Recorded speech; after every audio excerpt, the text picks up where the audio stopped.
आज मलाई धारोमा पानी लिन जाँदा यस्तो होला भन्ने सोचेकै थिइनँ।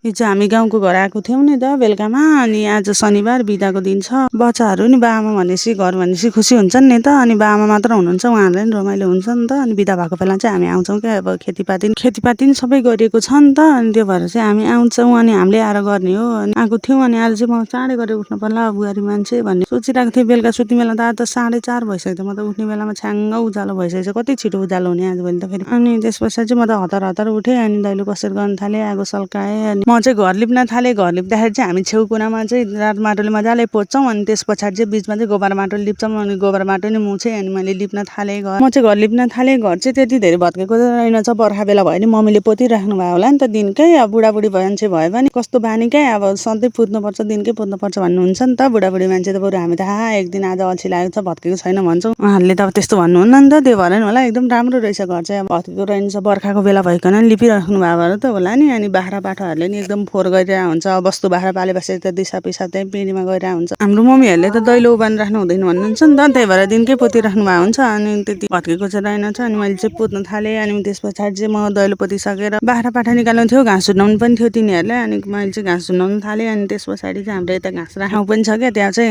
एकदम झार पलाएको रहेछ। आजभोलि त हामी पनि आएको छैनौँ। अनि आमाले पनि भ्याउनु भएको थिएन होला। म चाहिँ घर सफा गरेँ। अनि त्यस पछाडि चाहिँ म धारोमा आएँ। अनि हाम्रो चाहिँ घरमा सबैजना मिलेर काम गर्छौँ क्या। कहिले के काम गर्छौँ, कहिले के काम गर्छौँ। आमाले भगाएर पानी गर्नुभयो, मेरो बुढाले घरसर बढार्ने यताउति काम गर्नुभयो, आँगन बढार्ने। बुवाले उठेर भैँसी दुहुनुभयो। अनि म चाहिँ धारोमा पानी लिन आएँ। हाम्रो घरभन्दा चाहिँ अलिक परै छ धारो। अनि म चाहिँ साँझी पानी लिन आएको थिएँ। अनि पानी लिएर गएर चाहिँ अनि चिया पकाएँ। हाम्रो बुवा चाहिँ एकदम चिया लभर हुनुहुन्छ क्या। उहाँलाई चाहिँ अब भैँसी दुहिसकेपछि चिया बसालिहाल्नुपर्छ। अनि उहाँले फेरि आफै बसाल्न थाल्नुहुन्छ। अब हामी हुँदा हुँदै के बसाल्न लाउनु भनेर अनि म चाहिँ पानी लिन आएँ। म चाहिँ फटाफट पानी भरेर गएर चिया पकाएर खानिदिएँ।